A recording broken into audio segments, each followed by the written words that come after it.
Yeah, one correct. Good evening. We did it. We made it. We did. We're live. Welcome everybody to this evening's Workshop. Yeah. Tutorial. What's the title again? Social media for wedding professionals. So welcome. Yeah. Do let us know what you can see and hear us. Okay. We've been having all sorts of fun with technical issues. We have, yeah. And we have producer Dan on this side of the, what do you call this? The desk. The production hot desk. That's my desk over there usually. So. Yeah. We put him in the corner. So let us know where you are watching from. Oh, Baxter says she can see and hear us fine. Great. I see you. Cool. Evening from Eddie. All clear. All clear. That's what we like. It's a long time since you've had an all clear. I have, yeah. There we go. Keep it professional. We're going to keep this professional tonight. It's not like the chaos that is Coffee Catch Up. So we've got a lot of stuff to get through tonight. We're not going to keep you for too long. But this is basically about, again, that social media, how to get the most from your social media, from your online presence. And again, you know, this is going to be interactive. We're going to do it so there's Q&A at the end of each section. So we've got kind of 4 main points that we're going to cover tonight. Yep. So that's going to be like platform proficiency, content creation, engagement, SEO, a bit of everything, haven't we? Yeah. Yeah. So yeah, like Grant says there, do use the comment section here. So it's not like a traditional Zoom. So you are on Facebook, so don't worry, you're not going to be on camera. So you can relax, have a cup of tea, sit down and relax. But utilize this time and pop in any questions in there, any points that you've got. Some notes. Yeah. Most importantly, though, whilst you're here, we're talking about promotion, social media. Drop a link to your Facebook page in the comment section, not your personal page, your business page. It's a great way of you kind of promoting your own stuff, and it's a great way of us seeing who's here as well. And also in the description of this event, there'll have been a little link that says, click this link to grant us permission. That just means we get to see your name and your logo appear on screen when you do ask those questions. And if there is anything that is a burning question, then do let us know. And we'll do everything we can to answer that as well. Now, again, a lot of the stuff you're going to do is from our real world experience. Some of this stuff, and this is something we'll talk about today with a couple that were here talking about their social media. There's a lot of stuff out there which is very generic for businesses in general when it comes to stuff online. But a lot of that isn't specific for the wedding industry. So one of the things that we were talking about today was email lists. Yes. And how everyone will tell you that, working your email list is so important. But the reality is in a wedding industry, it does tend to be a shorter lifespan for that email list. So it's not as important for the wedding professionals, for your couples, because after 18 months, they drop off and then you've got lots of unopened rates. But that's email lists. Beckstar says ever after bridal wear, Batley, West Yorkshire. Batley, yes. Centre of the universe. Yeah, we've got some great business pages coming in. So we've got ever after bridal wear, Batley, West Yorkshire. We've got Jane's Vintage Flowers also in the comments. We've got Graham and Lisa. They're tuning in from A Taste of Italy Ice Cream Tricycle Hire. We've got Bells and Bows Bridal. Great to see you guys. We've got Deb's Events, venue decorator. Great to see you. Looking Glass Prince. I'm trying to make sure I said this right. Have you got your teeth in? And I've got my teeth in tonight. Unlike Alan, who sat there. I've got his teeth in. We've got Glow of Love as well, tuning in. So nice to see you, Eddie. What else we got? Oh, look, Stefano. Go on, you can say that one. Stefano, long time no see. Hopefully you are well. Stefano is, I'm trying to think who's the furthest one that's tuning in. Stefano, if I remember right, is he East Ridings of Yorkshire? Hull. I was trying to make it sound posh. We've got Sarah from Those Cherished Moments. Nice to see you, Sarah, and the team. I wonder if the team are watching. Yeah. I think they're all sat around now. Huddled like on a campfire. Stefano says, yes, Hull. So great to tag you all in. So, after this goes live tonight. So we will be sending this out to all of our suppliers after the stream. So you can watch this back on our website on the Wedding Affairs Yorkshire TV section. So we'll send that out. So don't worry about, if you miss anything. But if you do want us to pop over anything, again, pop in the comments. Yeah. So do let us know. So one of the first questions you wanted to pop and ask people, first of all, was how often you post to social media? Yeah, how often at the moment? How often do you think you should be posting? because we all know we should be posting 5 times a day on 22 different platforms, morning, noon, and night. But how often at the moment are you posting realistically? And where you posting from? What's your magic number? So pop it in the comments. Let's have a look at the differences. So, this is a competition. We just kind of want to see what it is like across the industry, across the Yorkshire wedding fairs, suppliers. So yeah, drop in the comments. How often do you post? Because it's interesting to see, because I look at a lot of people's social media and what they're doing. So it's interesting to see the different variations of what people do at the moment. Yeah. Because you can get caught up in it. You can spend all day posting and be a busy fool with it as well. So yeah. So Baxter says 2 to 3 times a week, and on Facebook, Instagram, and TikTok. Yeah, I think they're the big 3 for a lot of people at the moment, because they're the easiest to post on, I think. They are, yeah, and good things about them. You can obviously link them all up, can't you? So really good. Approximately once a week, I add stuff that we do. That's great. Brilliant. We've got James Vintage Flowers. We're sat in the workshop watching you. Awesome. Great workshop, by the way. I've like to see how that was grown over the weeks at the beginning of the season as well. And then Sarah, that's just once a day, more at weekends. Absolutely. Just for your occasion, who was in the office with us earlier today, so we had a good catch up with you guys. So 2 to 3 times a day on Facebook, Insta, and TikTok. So so obviously they're the social sites that we use quite often. I think with a lot of this, you've got to make yourself comfortable. And this is like the first section we're going to talk about, is that kind of platform proficiency. A lot of people get overwhelmed with it, think they should be posting like 15 times a day. Start brilliantly. Beginning of the month, they start all guns blazing. They start pushing loads of stuff out there, get tired very quickly, run out of content ideas very quickly. And then it's all or nothing, kind of bang or bust. I think most important thing to do is to just, find a platform that you're happy with, build some good proficiency on that, build consistency.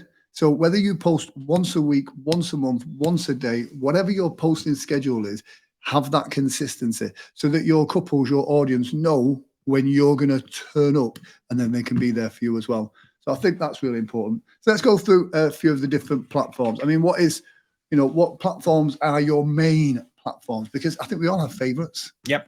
What's your favorite one? I think Instagram for me, because in the business that I do away from Wedding Fairs Yorkshire, it's very photo driven. So we like to see that sort of interaction on the images. There's not so much text. It's not so much text heavy. You want to be seeing them photos, interaction, and I think that does apply across wedding industry, doesn't it? So I think Instagram is probably the #1 favorite for probably most of you. It's one of the easiest ones to do. I love Instagram stories because I don't have to put too much thought and effort into it. And it's short form content. I don't want to fill my feed with images of my food or my cat or stuff like that, but something that can pop up there for a little bit. It still keeps me front of mind, but it's not affecting the brand. So let's go through a few different things for different platforms. I'm sure you all have your favorites, but this is from the research that we've done. Here's the thing: Instagram, target audience, couples aged between 20 to 40, great for wedding planners and for vendors, for suppliers. Content types, high quality photos, weddings that you've worked on, behind the scenes. I love behind the scenes stuff. Reels showcasing your services and products. And the nuances particular to this platform is the use of hashtags, such as hashtag wedding inspiration, hashtag wedding photography, hashtag. Loads of people got obsessed with hashtags for a while. Now they're pretty much dead, but it's good for it. You can tag couples and vendors in there as well to increase your visibility.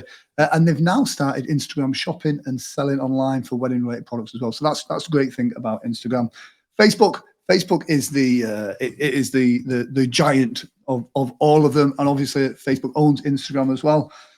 Target audience, couples. Facebook is a great place to meet your couples, parents of the brides and grooms. All these people are on Facebook as well, and wedding planners, great for connecting with the venues on there. Content types, this is great for sharing your blog posts. It's great for customer testimonials and great for live Q&As such as this. Really great for Facebook for that. Nuances that are particular for Facebook groups for community building. This is really important because your page reach is never what it was. Your personal page will be out there, but you can build your own community group where you can share savings, tips, tricks, help your couples on their journey. Facebook ads for targeting campaigns. Facebook is great for that. And event pages for wedding fairs, exhibitions. It's great for that. Great for customer engagement, brand awareness, and direct bookings through Messenger. I think Messenger now is probably one of the bigger platforms for getting. I think it's WhatsApp and Messenger are really up there for really contacting those couples. Pinterest. Who uses Pinterest? Do you use Pinterest? I've not used Pinterest. I've used it a little bit. I'm guilty of every now and then I'll go on Pinterest. Let us know in the comment section if you're using Pinterest. I would expect a lot of people in the wedding industry, because it's so visual, especially venue stylists, Pinterest is a great place for that. Target audience, couples looking for inspiration. It's the pin boards on Pinterest that are really great. And it's good for SEO. Now, I know we're going to touch a bit on SEO later on as well. That's like a bonus freebie that we're throwing in. A freebie on a free event. Yeah. What more can you do? So Pinterest is great for your SEO as well, because you can drive them back to your website. But it's good for couples looking for inspiration, good for wedding planners, content types, inspirational mood boards. So again, what colors are in season, what themes are popular. That's great on Pinterest. DIY wedding ideas. Lots of couples are going on there that want to do their own DIY weddings. You can get your stuff out there in front of them. Just quick, Looking Glass Print says I've received more sales with Pinterest. So that, that's a really good shout. Yeah. Because obviously the idea behind our industries is to get them sales through, them engagement. So absolutely. Exactly. Nuances particular to Pinterest. Rich pins for more detailed information. Collaboration boards with other vendors. Collaboration is the biggest thing you should be doing at the moment.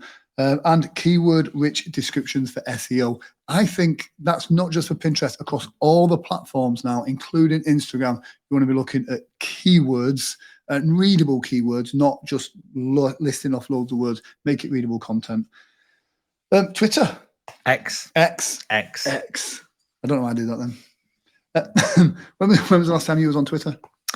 I use it. I'm more of a, for me, it's not for the wedding industry. It's for like bite-sized bits of news that comes down. So it's something to with the threads. Threads is obviously the new thing for socials, isn't it? Which is run by Meta, which kind of builds on the same structure of 256 words or letters, whatever it is now. Which I don't see it as a content area for photos or the wedding inspiration, but it's great to keep up to date with what's going on in the business. News. Yes. News, businesses, customers. I love Twitter, and this makes me sound like a grumpy old man. I am grumpy, and I'm a man. It's not old. I love Twitter for if I've got an issue with a big corporation, I'm straight on Twitter for that, and it works really well. So Twitter, target audience, wedding industry professionals, not so much couples that are tech savvy maybe on there as well. Content types, tips and tricks, industry news, polls and surveys. Twitter's great for that because it's instant. Nuances particular to Twitter, Twitter chats for real-time engagement, quick response time for customer service. Yep. And trend jacking relevant hashtags. You can see what people are talking about in the news for those hashtags, and it's great to jump on that as well. So that is good. LinkedIn, that's like a grown-up social media platform. Yeah, so I had a dabble on LinkedIn at the beginning of the year. So LinkedIn is a great way for me, and I don't know whether it's just yourself here. So it's a great way of being sort of an industry expert or highlighting your expertise in the industry. So I know it's a great place that not only just showcase your business and obviously the work you do as a business, but also you as a person around what you bring to the industry, what experiences you've got, any accolades, any certificates, and it's great to have that conversation with like-minded businesses and have a chat across the industry. The thing that I don't like about LinkedIn is you connect with someone and then 10 minutes later you've got a sales pitch in your inbox. You've got to be really careful of that. Yeah. Nobody should be doing that in this day and age. Like direct communication sales like that, I think is just the death. LinkedIn is great for raising your authority because you can have like articles on there which can link back to your blog posts. Most importantly, it's great for that social proof. And yeah, really great. Not so much for couples on there, but great for if you're a business that is wanting to target venues, that's wanting to target business to business rather than just necessarily business to couples. So a lot of you in the wedding industry, yes, you may do flowers for weddings and other things and bobs. You may do venue styling for weddings and stuff like that. You may do photography for weddings and stuff. But contacting the event planners, event professionals, the corporate market, that's very much where LinkedIn is as well. And You know, all eyeballs are eyeballs. So if they see you on LinkedIn, it gives you a more of an authority. You're seen a little bit more Yes. seriously. And then if they're on LinkedIn, there's a good chance they're on Facebook as well. Yeah. Because everybody is on Facebook. So yeah. What's that comment there? Someone says, how do you advertise if it's not for sale? What does that mean? If Facebook user, or was it? Oh, Eddie. Oh, it's not a social media platform. Oh, he's replying back to just for your occasion about eBay. Yeah, it's eBay is great for SEO and again for getting brand awareness, but we'll come back to that. So yeah, LinkedIn, where was I up to? Yeah, but going back to LinkedIn, you know, again, it's also good for collaborators. I know Grant touched on, you know, if you want to reach out to venues, venue groups, wedding coordinators, you've got to think some of these coordinators or GMs of the hotel chains and, you know, the likewise are on LinkedIn because they actually an expertise in their field. Yep. You know, these are the guys that have probably gone through several venues. They have a high regard. So you've only got to look like at the North England Wedding Awards. So if you look at some of the judges on there that were in the previous years, look at Matt Strawford, for example. So Matt Strawford, Hotel Devan, he's on LinkedIn and he's got a very high regard on there that it talks about all of his experience in the wedding industry. So it does, like Grant says, gives you that authority and gives you that sort of, you know, authenticity as well, that you're very well established, you're very well known in the industry. So if you're not on there, first of all, get yourself onto LinkedIn and get your business on there, and you know it really picks up both at the same time. Yeah. Dave X says best way to get more followers on Facebook. We are going to be touching on that shortly. Yeah, I mean, all of this we're doing, we're kind of laying that foundation to give you an understanding of what is going to do it. Now, don't know, there's certain tips and tricks and hacks and shortcuts and, you know, all sorts of weird stuff you can do to kind of to shortcut, to cheat the system. But the reality is the more that these things happen, the more they get uncovered and the harder and harder it becomes to break through. Fundamentally, deliver value and turn up when your customers expect you to. But we'll talk about that in a few moments' time as well. So just getting back onto LinkedIn as well. Great for case studies, industry articles, company milestones as well. Yeah, goals for professional networking, thought leadership, and business-to-business client acquisition, which is exactly what we touched on. The great thing of the demographics on the paid for LinkedIn, if you're advertising on LinkedIn, you can really fine-tune that to the profession. So if you wanted to contact the event manager for a particular hotel chain, you can target your advert to that particular person that works for that particular company. None of the other platforms do that, I don't believe. You can't target job roles within certain industries or certain companies. So that makes it really specific as well. Do you know what? I think after this session, it'd be great to get as many of the suppliers on LinkedIn, a bit of a group on there as well. That'd be really good. So them can kind of share that sort of community on there. Because I know you're on there, I'm on there. But you know, that'll be definitely one of the next steps if you're gonna do anything after this. Get onto LinkedIn as a professional. If anything we say strikes a chord with you and makes sense and you think it's a good, valid point, then because we need validation as well, let us know in the comment section. So either give us a thumbs up, an applause emoji, or something like that. If anything we say confuses you, then put a little confusion emoji in there as well. And if you don't know what the confusion emoji is, well, maybe it's because you're confused. So YouTube. Now, YouTube isn't fundamentally a social media platform, although it is. So on YouTube, you've got shorts, which are blowing up, which are massive now. But then you've got the long form content. Now, this will touch into SEO in a little bit as well. I've already seen it, Sam. YouTube is great for SEO. It's great long form content. YouTube is the second biggest search engine in the world after Google. YouTube is owned by Google. So if you want to get ranked higher on anything on Google, get ranked higher on YouTube. A little trick or tip for YouTube as well. If you try to create content, if you start to ask the question in YouTube, it will give you a choice of answers like what Google does. But the one that's at the top of that list is the most asked question. So that list is a link on the hierarchy on how popular that question is. You want to be answering popular questions.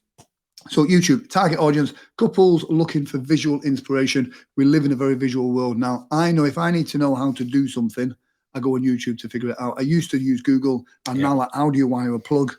YouTube.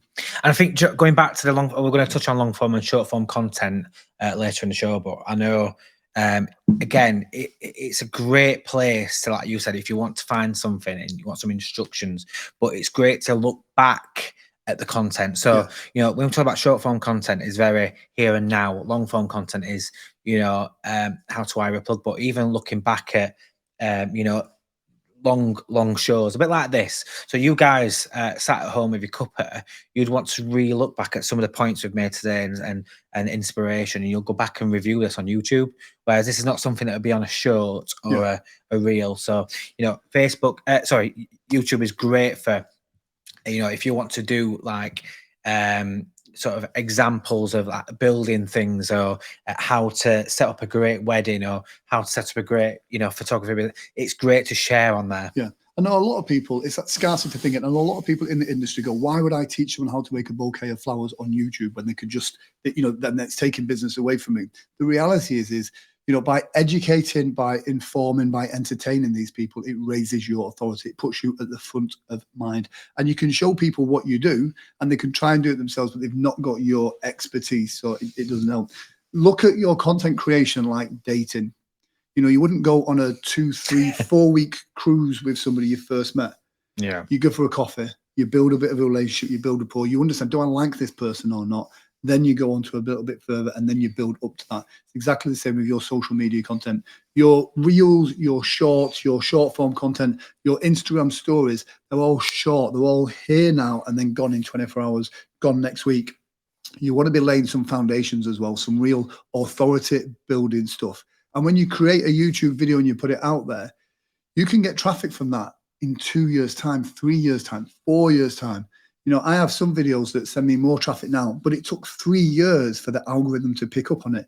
But it's there, it's in the bank. Whereas a lot of the short form content, it's great for likes and shares now. Yeah. But in the long term, you want to be investing in that content that is going to be sending you clients.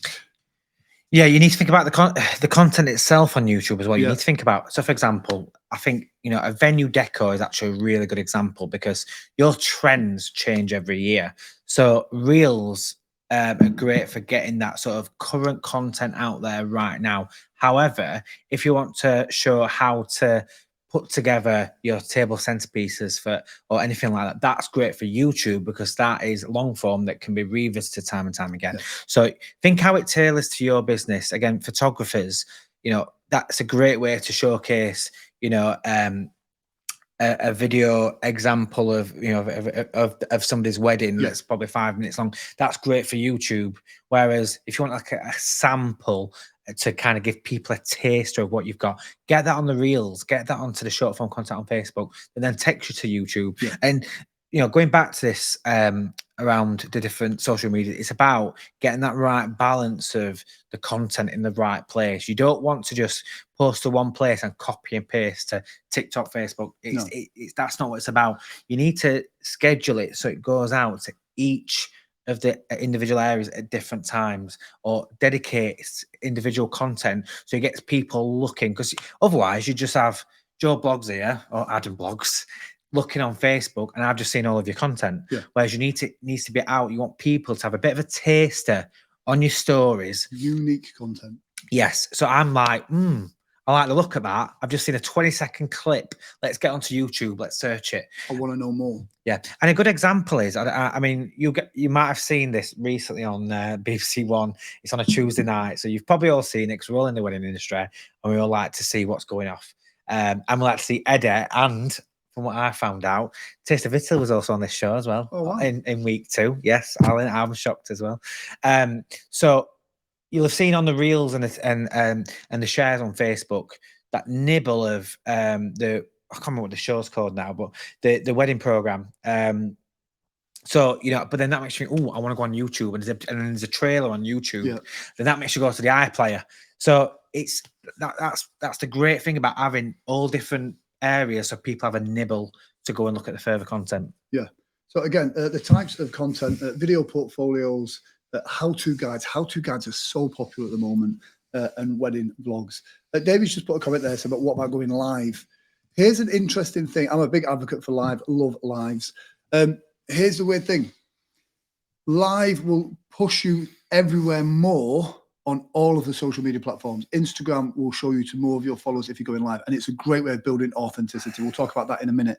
However, YouTube will always put long form content, proper video above live. It's the only one that does it. You still want to be going live on YouTube, but predominantly you want to be going live on Facebook and Instagram or TikTok.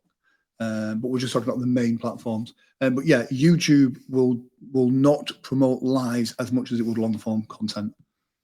Yeah, we've got a comment from Eddie, the Ultimate Wedding Planet on BBC Two. That's the one. Thank you, Eddie.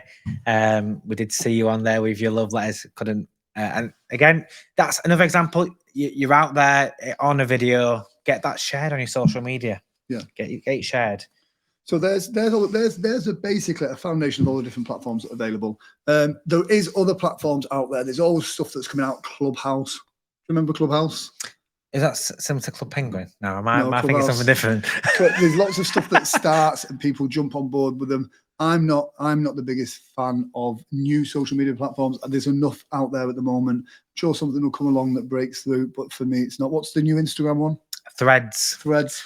So, you know, I've kind of had a dabble with Threads. So what I'm doing on there is kind of thoughts in my head or anything I see, I pop it on there. So it sparks a bit of a conversation. I feel it's more of a conversation. Yeah. So, you know, Facebook, Instagram, yeah, that's like sucking people in a little bit. Yeah. But I think Threads is more of a, oh, what do you think to this? Yeah. Or, oh, I've seen this today. Isn't that such a good idea? And I'm proper Yorkshire. So I feel, again, like X and Twitter, I feel it's a conversation. And that's why it's called Threads. Yes, absolutely. Right. So, guys, if that makes any sense to you, we'll give you that foundation of the different platforms and the proficiency. Now, the reason why for that is, especially if you're new to this, find one that you're comfortable with, become proficient in that one. Don't overwhelm yourself by trying to post to everything. Start with one. I would recommend Facebook just because it's the biggest platform. Then build up in the other ones as well. Instagram's a great one. TikTok's a great one as well. TikTok's great for vanity metrics. You still get customers through there, but you get lots of likes, which is cool and it makes you feel good. But Facebook is the granddaddy at the moment. It is like the true foundation. A lot of people do that rumor that Facebook's dying off, but we've got a little graphic that we'll show you in a bit that kind of talks about, you know, the usage on that as well. So should we have a look at that? Have a look? Yeah, let's have a quick look there. So should we ask the question? Oh no, we'll show the graphic. Oh, so obviously this is what's this Graham, this number? This is based on visits or the share of visits across the platforms. When it comes to visits, Facebook has, I believe it's 65 point something %. So I'm shocked by that because actually Twitter's hiding Instagram. I didn't expect that. It's on the number of visits. So the things with Instagram, people will go to Instagram as a destination, do some stuff and leave. With Twitter, they tend to go back in and out, send a tweet, go back in. So there's more traffic going in and out. So is that more of a case of, you know, going in and going out, reading some news, coming back in on the bus, whereas Instagram's more of a binge. Exactly. Yeah. I didn't realize Pinterest was so high, 5.3. That's good. YouTube is a lot lower than I thought as well.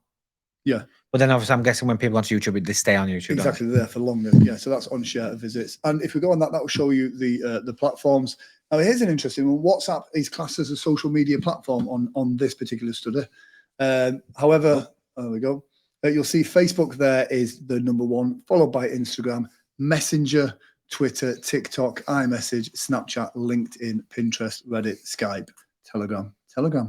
Who remembers that? Oh, wow. Dave Hector's just put bad thing for Facebook for me is muting music. That is the copyright. Unfortunately, we found that out as when it first showed for the past few years. Yeah. There is ways around, but the idea is it's about sharing content, and they are very strict, aren't they? Yeah. So go where the numbers are. Go where your people are. Let's get into the next section as well, because I'm very conscious of time. So if that makes sense for you guys, do let us know. But yeah, and I'm sure we've missed off a couple of platforms there, but whatever ones they are.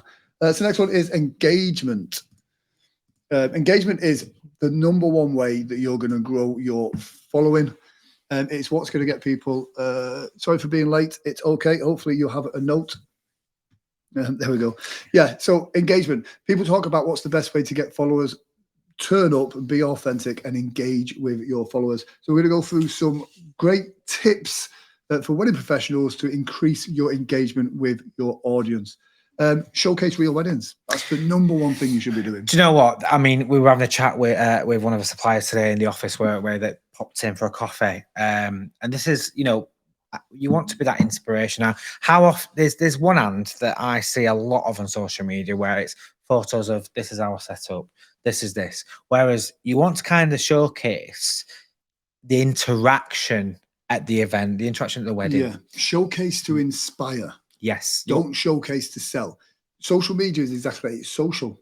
Yeah. I don't go on that platform to be sold to. If I feel them being sold to, it feels dirty. So make it inspirational. Make it about your brand story. Make it interesting, entertain, educate, inform. Yeah. Don't sell. The sell will come naturally.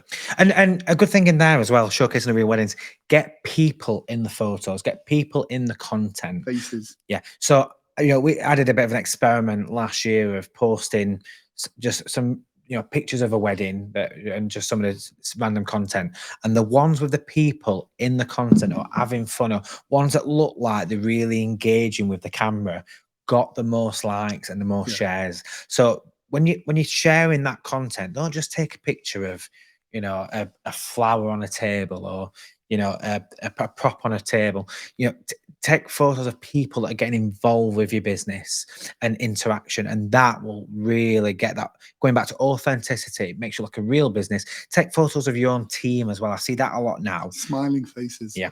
People happy, enjoying your services tells the story of that. Just showing the product is cold. There's no emotion, there's no humanity to it. So really get involved in that. Interactive Q&A. Host a weekly or monthly Q&A session where you answer common questions about your business or positions you as an expert in the field. We do weekly Q&As on this. We do other platforms where we're doing live streams. We live streamed in the wrong platform today. Yes, we did.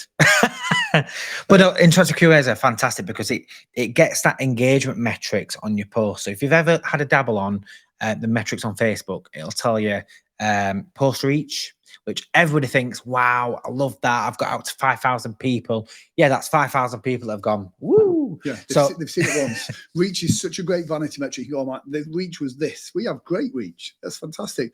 Clicks, engagement, comments. These are the things that jumpstart the algorithm to show your stuff to more people. The more people engage that take actionable points on your post, the more the platform will share it to more people. It goes back to, you know, how many of you have been down onto London Underground?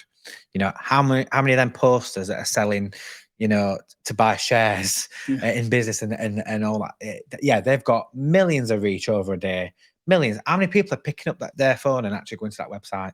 So, you know, thinking about reach versus engagement. So interactive Q&A is getting that engagement because people are coming onto your stream. They're coming on to asking questions, adding likes. Just like you guys today, you've joined this stream from the Wedding Suppliers group. You're adding that engagement to the stream. So, you know, creating that, you know, you're creating content for us in a way.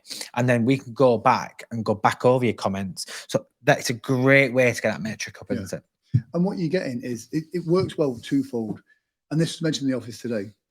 It's an authentic way to build that communication channel between you and your client, without an obligation for them to feel that they need to buy from you.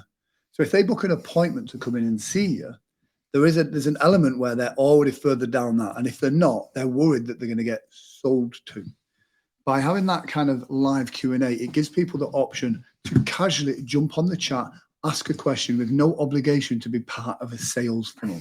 This is a great way of kind of building that authenticity, that trust, answering those questions and helping them build that connection with you. And once you've got that connection, then if you're the right fit for them, then that's brilliant. If you're not, you get to find that out without wasting anybody's time. So by the time that they send you an email, by the time that they send you an inquiry form, they're already further down that buying process. So it makes it smoother for everybody. Again, it's delivering value. And most importantly, the more comments you get on these lives or the Q&A, now you don't have to do your Q&A as a live, but trust me, one in 5 posts on Facebook are now lives. Wow. 1 in 5, and that's on the biggest platform in the world. So you want to make sure you're doing lives. But if not, do put those Q&As out there. Put it out as a post with a nice little graphic. but trust me, it gives you an idea of it's free market research. So yeah, interactive Q&As. Client testimonials. I like this one. Yeah. I like this one. So Client testimonials is a great way. Share video testimonials, share quotes from your clients. It's a great way of farming that engagement and getting people involved in what you're doing. And you want your couple to want to jump on board. They want theirs featured as well. Yeah, there's nothing better. I know, like even as a customer, to some of the large companies, when you get some of your stuff shared on socials, it's a great feeling. So actually go out there, share the content of any of that real wedding content you've got, tag your couples in that. Yeah. And number one, it makes them feel, do you know what? I've been treated like a king or queen, doesn't it? But also get on there the actual reviews from, Google, from Trustpilot, from Facebook, get them on there and add the reviews along with the genuine photos from the real wedding. Yeah. It's social proof. Yes. People like people that are pretty, that are successful. People like people that are like them. So when they see other people say, what a great service, you're alleviating those fears. People buy from people that they like and trust.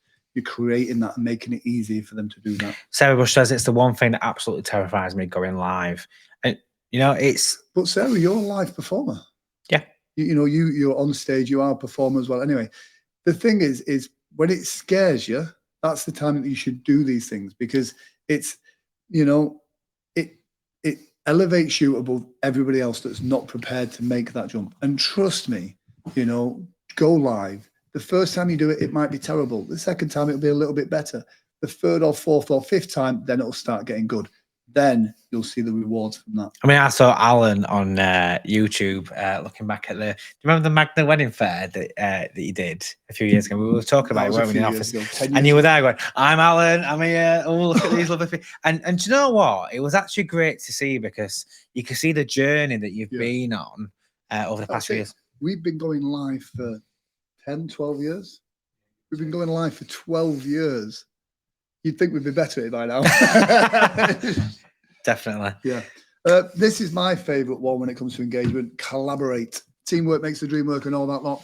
Collaboration is the absolute key to success. It's going to help your reach. It's going to help grow your audience quicker than anything else.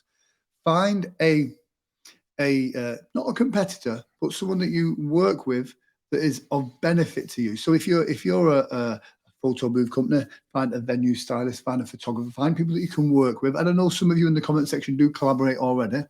Find someone that you can work with, and then you're almost sharing each other's audience. Yeah. So it's like their audience will like you and your audience will like them, and you're all growing together. And it's great as well when, how often do we as suppliers get asked for recommendations from our customers? So not only, again, it's building that authenticity again, that you've got that knowledge, you've got them connections with other suppliers. And so, nothing better than, and I do it quite a lot on Instagram.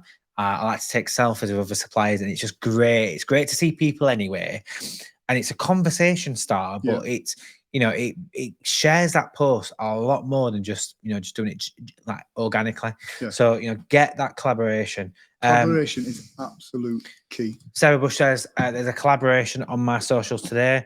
And then just for occasion, I've tried to go live a few times on TikToks and got scared. Look, seriously, just go for it. I mean, look at us. We just do it scared. Yeah. I mean, that's the thing. You're only scared because it's unfamiliar.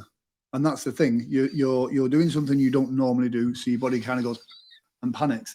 But just do it. Do one and almost kind of go, do you know what? I don't care if it's terrible. Put it out there. It's terrible. Then after that, it just gets easier. Each rep that you do makes it easier. And that's the same with anything. When you're building products for your business, the first one you built probably wasn't the best. The more that you build, the better and better it gets. Exactly the same with your socials. The more positive habits you create for your business when it comes to posting, content creation, everything to do with your business, you create those positive habits.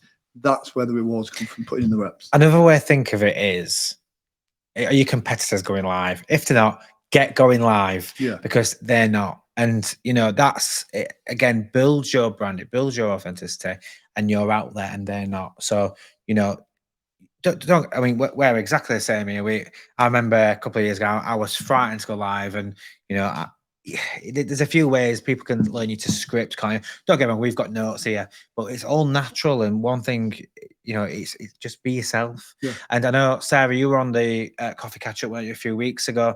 And I just for your occasion, you're on next week, so you better pull up the courage.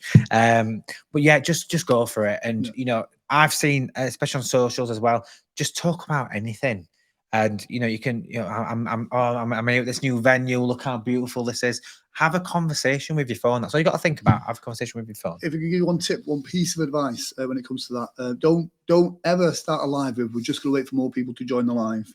Because nothing will turn an audience off than when you're basically saying to them, guys, you're not important enough. Act as if there was 100 people watching. Because people will watch it on the replays as well later on. So just start and get straight into it. Everyone is time poor at the moment. So when you get into it, don't kind of go, oh, my name's Grant and just get straight into it. How can you do this? Bang. Deliver the goods, deliver value straight away.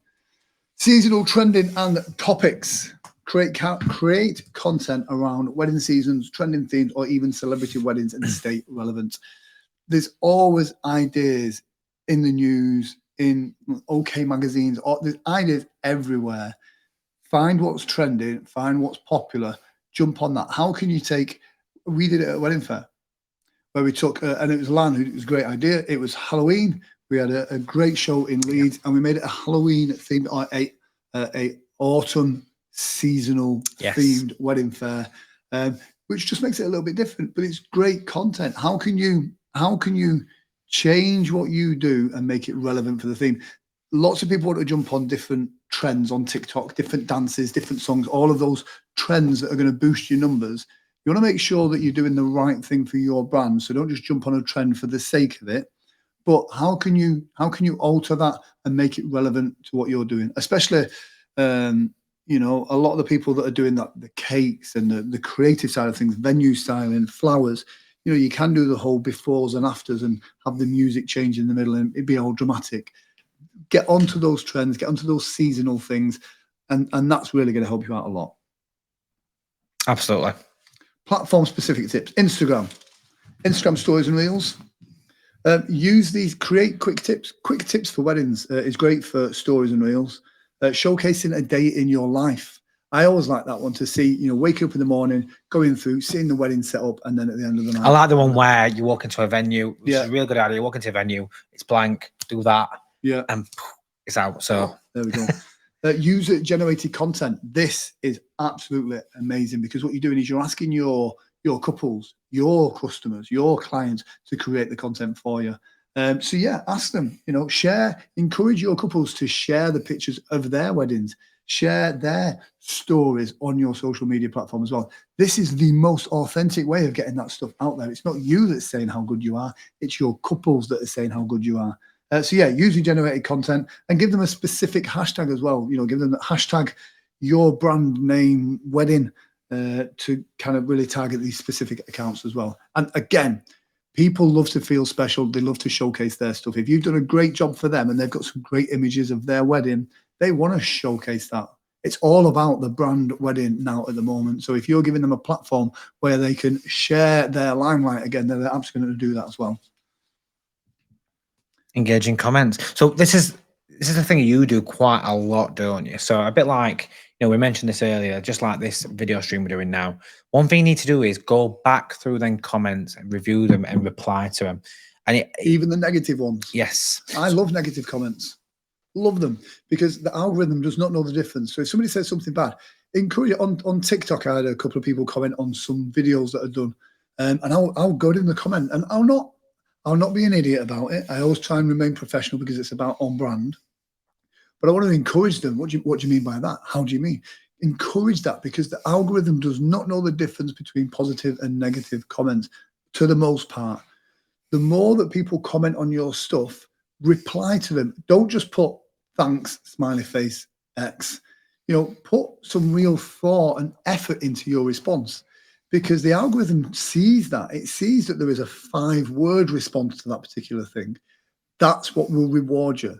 The platforms will reward you for putting proper content, genuine responses back to any comments.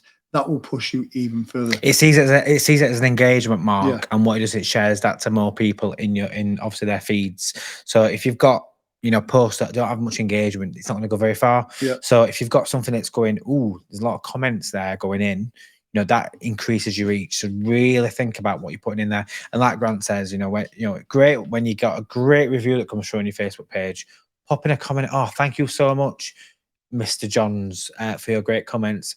Put some nice emojis or some love hearts. Ask a question. Farm that comment back. Thank you very much for that comment. Tell us, what is it that you liked about that particular day? What is it you liked about that particular venue? Get them to respond to it. Again, you're making them feel special. Moving swiftly on, Facebook groups. Again, we mentioned this earlier. Create a group for your community. It's a place where you can ask questions. They can ask questions of you. We were having a chat about this as well. So the problem is with groups, you've got to be really careful with how they work.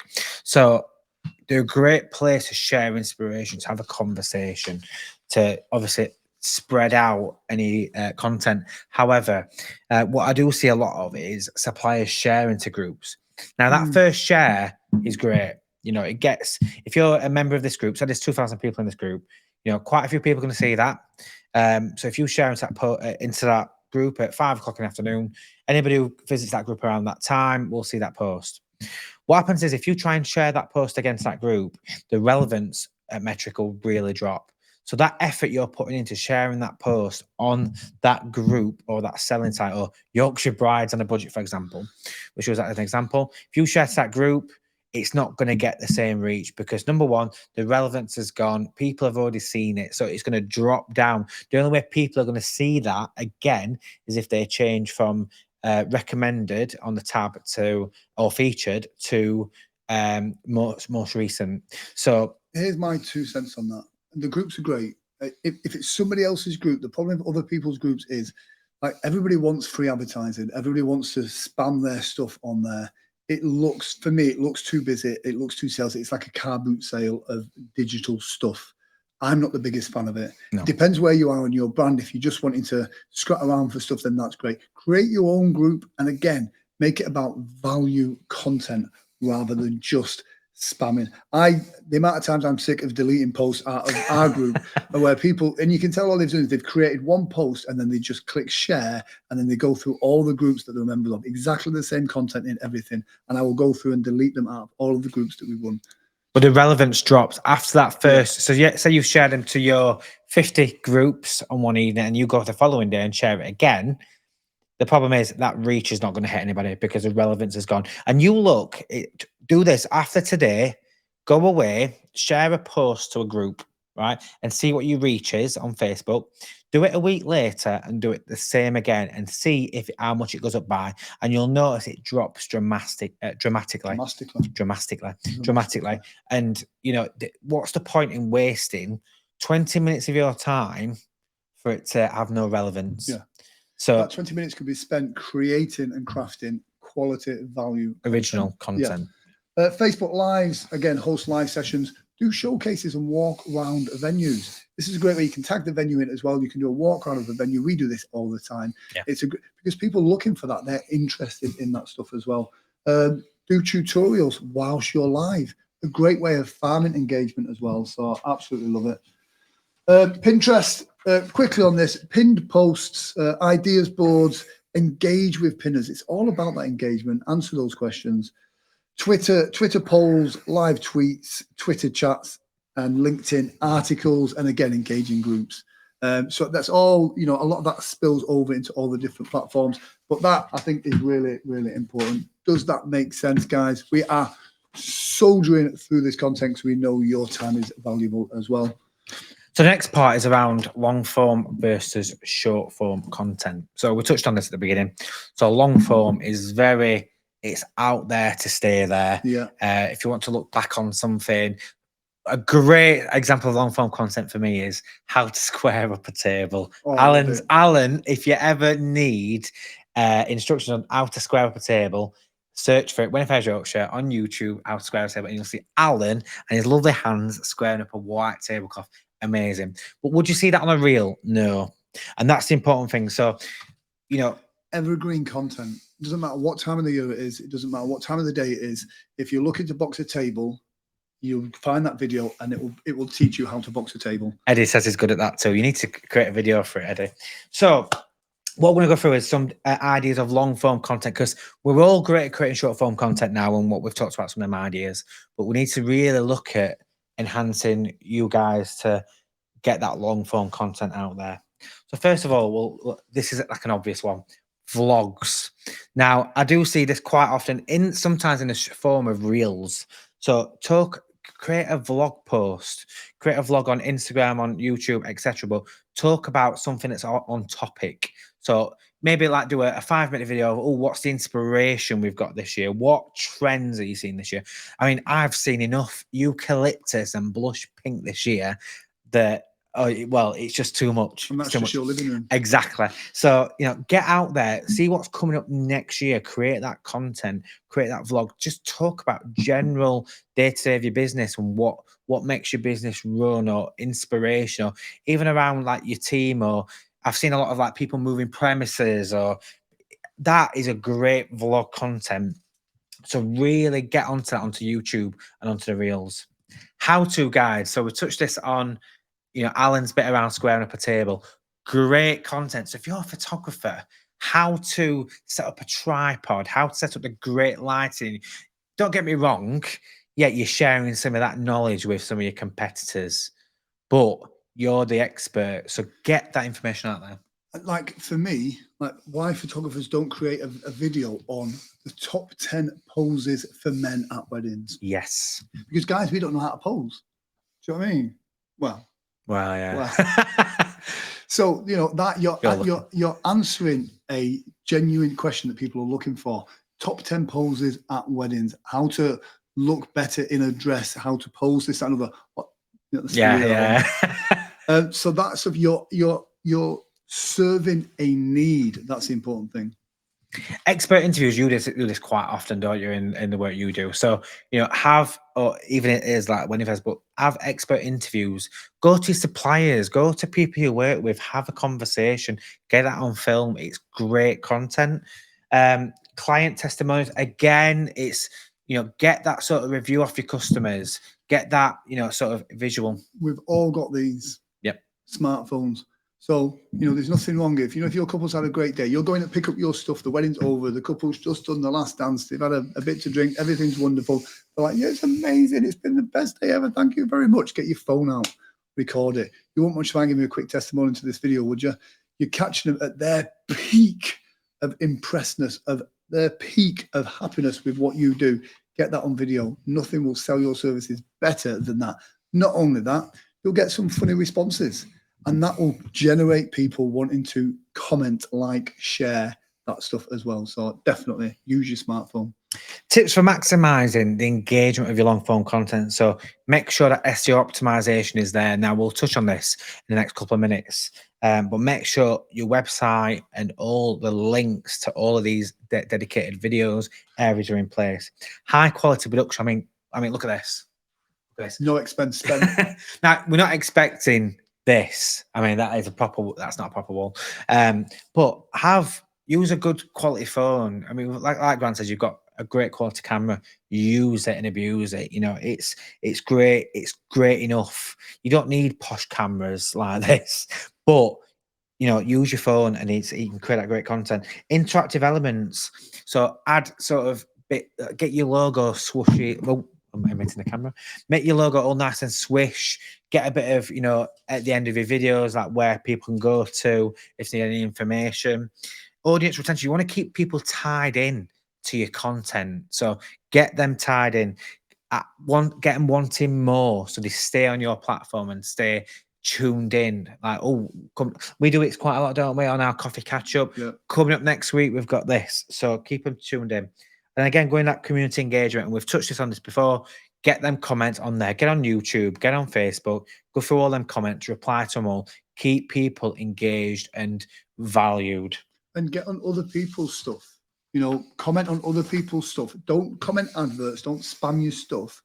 Deliver value, answer questions, jump in other people's stuff and just comment. You know, but comment as your page. It shows your logo, it shows your business name, it puts the stuff out there. You mentioned something there about like the retention, the call to action. If you're doing a live, if you're doing a video, if you're doing a post, what's the purpose for it? Have a purpose, have a call to action at the end. Don't make it dead salesy, but have a reason for it. So at the end of that stream, the end of that video, the end of that post, the person that's engaging with it knows what to do. If you've enjoyed this, then give us a like, a follow, a comment, an emoji. Tell them what you want them to do. You know, buy now, book now, give us a call, drop us an email, drop an emoji in the comment section. Give them a good call to action. I think that is so important. We've got a question, and you know, if you've got any questions now after that section before we go on to SEO, do pop in the comments. We've got one from Sarah Bush. How do you keep on top of everything? This is what we said earlier. Be proficient in one thing. Set up a schedule for yourself. Schedule your posts and kind of go, they're my boundaries. They're the things I'm going to do as a minimum, and then build on that. And then you'll start to get into the habit of it. And then the habit makes it unconscious and it happens automatically. So then you're doing things easier and you're in a flow, and then you start adding to them. You'll find a lot of the stuff will cross post over different platforms. Don't worry about everything. Just start with one thing, build that up, and then go to the next thing and then work on that. Experiment with everything, because what works today might not work tomorrow or the day after that. So keep testing and experimenting. The most important thing is consistency and value, you know. And when we say consistency, I'm also talking about your branding. Make sure your brand colors are on there. We talked about the importance of your avatar. Know your customer, know your client. What do they like? What do they like to eat? What do they like to wear? Where do they shop? What do they listen to? Well, why don't we go in the comments now then? So everybody who's watching now, I want you to all get in the comments. I want you to tell us what your ideal customer is. I want to know where they work, for example, where they live, what sort of budget they've got, what sort of venue, what sort of style. Get in there, let us know now, and let's review it. Let's have a look at what people want, or what your vision is, because that actually, you know, is a great starting point for when you're producing ads. It's the most important issue. Creating an avatar, creating a Dave. We have a Dave or a Karen. Yeah, creating Dave. An avatar of your ideal client is what's going to help you, because it means when you're writing a post, you're not writing a post to 10,000 people. You're writing a post to Dave or Karen. Yep. So you know that Dave likes this, Karen likes this. You know exactly what they like, so you can cater that post to them. You're answering them. Talking about consistency as well. Make sure your branding is consistent in everything you do. Your colors. What are your colors? Be specific. What is the font that you use? We joke about this with Adam. He is like the font king. What fonts do you use? Make sure all your posts follow those brand guidelines. So you can give that to somebody else, and they can put a poster up. It's got your logo in. It's got your colors, not similar to your colors. Not it looks a little bit like your colors. It's not just pink. It is hashtag. When if I judge pink? When if I judge pink? There we go. It's funny you said that, because you know when you got a good brand, when you don't need your logo on the page. Yeah. And it's a bit like, you know, my career in the biggest shopping retailer of the UK when I left them last year. So they've got specific color and specific text. And the thing is, you don't need the TESEO logo on the image, because you'll know it's that brand. Absolutely. And that's a bit. So, you know, think about your branding. Make sure you work on all of your posts. So then if a company, so if you say, for example, I met up with Ali Cat Accessories last Sunday in Bradford. And if I share a post with me and them on socials, I'll know full well that my image or my colours on that post, people know it's me because of the colours and the branding. So think about how that works for you and concentrate on, you know, building that sort of brand identity. It's a great tool and a great starting point. We've got some points here. So you got Bex, a bride who has an actual budget, either small or large, but knows what it is, lives locally. Brilliant. That's a great start, but dig deeper. You know, what music does she listen to? Where does she shop? Is she a Next? Is she a Primark? Yes. You know, is she a Boohoo.com? You know, the more you know, the more it makes life easier in the long run. And it takes a bit of work, this one. I know whenever we've done any type of business coachy thing, this one's always been the one that people struggle with, because it's the most effort that thought goes into it, but definitely worth it. Another thing to do as well, and I remember, you know, in my life, in my previous job years ago. You can create a couple of profiles, so don't be frightened of that. So Yeah. if you've got a more budget profile or a medium sort of, let's call them a grant profile, there's nothing wrong with that. There's nothing wrong with having, but make sure you know individual customers, and you can then tailor your marketing, tailor your post to them people.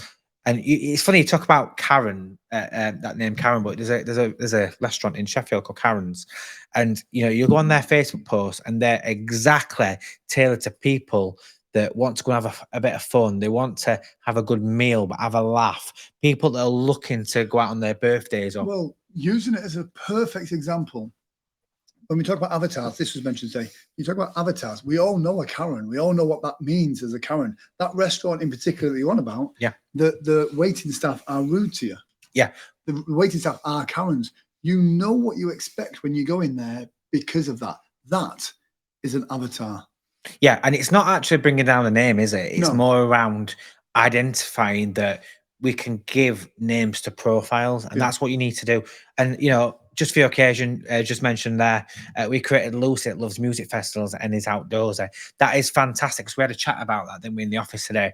That their ideal customer is an outdoorsy wedding that loves festivals, getting muddy, having a bit of fun, and it's also being honest to yourself. And whilst we don't want to admit that we don't want to reach out to certain generations or certain ages or whatever, sometimes you need to be realistic and go, what is it that I want to get? Yeah. So you can't get everybody. You're not going to get a very posh and proper person outdoors. So that's the personal opinion of Adam Dealer. But no, create them profiles and work, and they're the ones you're aiming your business and you're advertising for. There's nothing wrong with having every type of customer. That's about being open and acceptable to everybody in the industry. You can have every type of customer, but know when it comes to your post and your advertising that you're targeting the right type of customer.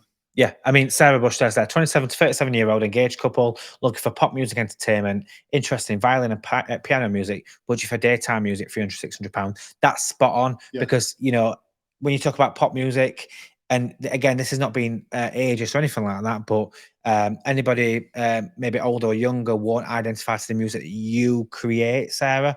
So that's absolutely right. I mean, you're going to have people that want to be interested in violin and piano, which is exactly what you want. You don't want to get any heavy rock metal here. Yeah. So absolutely create them profiles, get that mood board set up and go, right, give them names. Have a few that, are quite relevant to your business. Yeah. Just going back into a few tips before we kind of draw this to a close, because again, I've got one more point to go over SEO. One more point to go. Go on then, do that one. So I want to go back onto SEO. We talked about this around before, and SEO is a very important tool that you need to do with your business around your website and your connection to your social media. So obviously, me being in the Wedding Fairs Yorkshire office, we deal with web design ourselves, and SEO is a vital piece of that web design or web connections. So first of all, get your pages right. So if you run your own website, first of all, get the SEO right on them pages.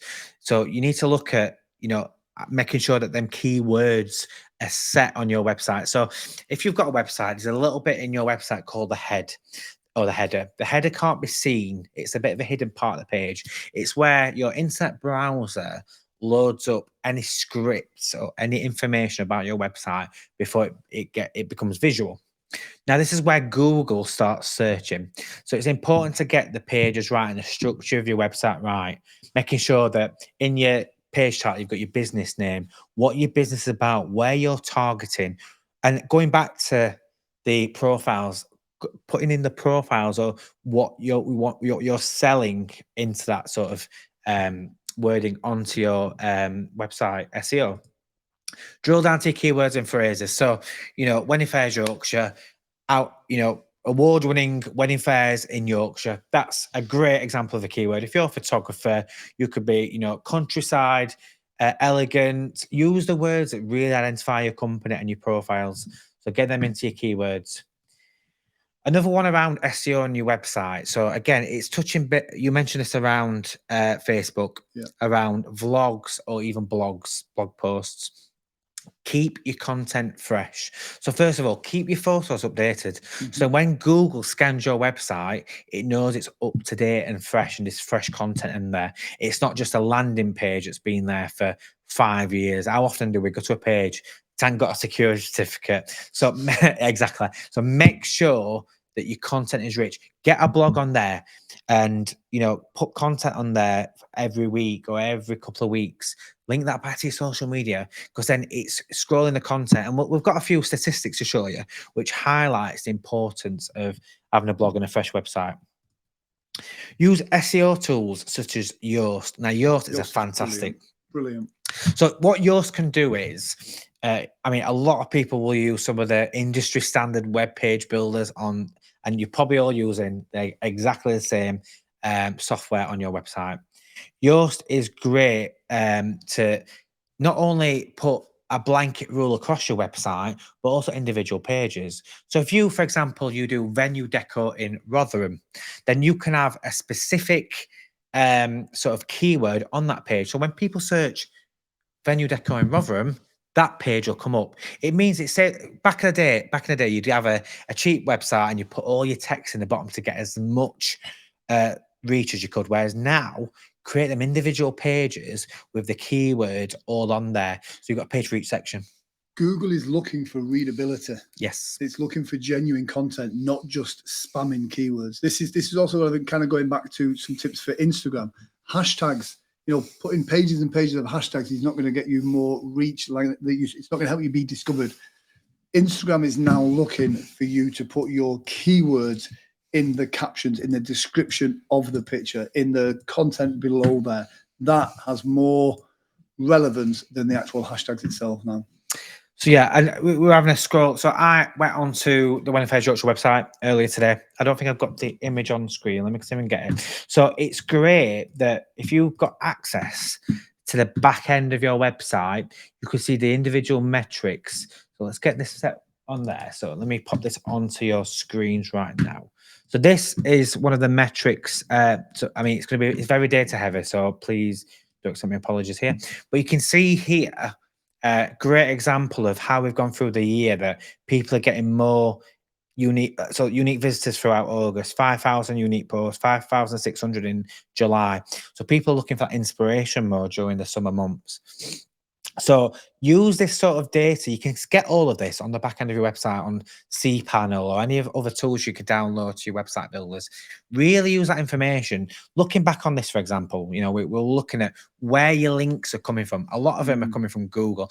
I was shocked to see how many you get through Facebook and through some other domains. And it's really interesting to see where you need to target that reach. So again, going back on here, I think your most reach was from Facebook and there was I think there was a fair listing website, and that means then where most of your customers are coming from and target that on social media even more. So really use this data. It's also useful, this data. Everything's about data. Test it, analyze it, check it, test it, because you could be signed up to some of these big directory websites that send you traffic and you've got a listing on there. Once you look at this back end, and it's so easy to see this stuff, you can see, last year I spent this amount of money for a 12-month listing on this particular directory, and it rewarded me with 2 link clicks. So you got to think to yourself, in the last year, I spent hundreds of pounds, some of them thousands of pounds, and it generated 2 link clicks, 4 link clicks. Is that then worth it for you? So then you can look at that. From that, maybe I'll not invest that much in the future. Yeah, it's a great tool, and all of your websites will have this facility. So have a look. Don't be frightened to have a look at. It's great data, and it really drills down to where you need to put the focus most. So like for myself, I can see that is my business. I probably get about 50% of my reach from Facebook. I probably get about 35 from Google searches. So that means that when I'm producing my adverts, I'll probably spend my business's budget about 50-30 and then the rest 20% somewhere else. So that you can focus your content on Facebook or Google. So really take that time and look at where them links are coming from. And you can also see if other companies clicking over, because you can see where if someone's on a browser and they've gone somewhere else, you can see if like someone's nipped onto your website and they've been looking at someone else, a competitor. So great tool, definitely look at it. If you need any help on that, or you want any advice on how to access this, drop us a message on Winifred's Yorkshire and we can support you with that. Or if you need any tools installed on your website, we can quote you on that as well. But they're really good that you can really drill down and you can dedicate your time to where it needs to be. Yeah, absolutely. Final thoughts before we do a quick Q&A, and I'll let you guys get on with the rest of your evening. But schedule your posts. Think about or plan ahead for what you're going to be doing for September. And then kind of go, do you know what? I want to post 3 times a week, 3 times a day, whatever it is. Get in there and get that schedule done. Be mindful of your schedule as well in case other things happen. Yeah. Life gets in the way sometimes. You want to make sure that your posts aren't going to, contradict anything that's happening in the news or be insensitive or anything like that. But have certain posts. So you kind of have like motivational Mondays. You can put something up, an inspirational story Monday, and go through that. Wedding Wednesday.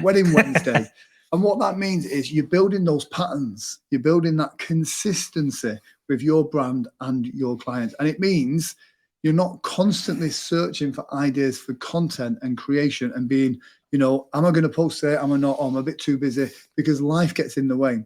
You sit down, either at the beginning of the week or the beginning of the month. I like to schedule weekly rather than monthly, because if you do it monthly, life gets in the way and something happens and it's running away with itself. I like to be able to tailor it and move it and change it according to what's in the news as well. Sarah Bush says website Wednesday. Perfect. So every Wednesday you could post an update about your website and then a link back to your website as well. So yeah, set that schedule up, and it means you're just dedicating an hour to creating content for the week. And it means no matter what happens in life, if you get a flat tire on your way home from shopping, you have an argument with your partner, or any of these things happen, doesn't matter what happens, that is scheduled for the week. And then you can fine tune that as we go. And that doesn't mean you can just set it and forget it. You can do if you want.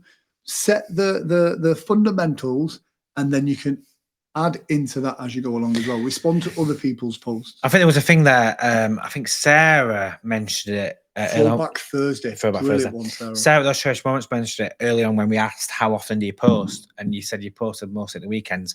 I suffer badly from that. However, going back to dedicating that time, when I'm in the Winifred Yorkshire office, Tuesday's our day to get the scheduled post out. I mean, I'll sit there and I'll schedule everything for the Nothing the Wedding Awards. I'll do everything for the Winifred Yorkshire website.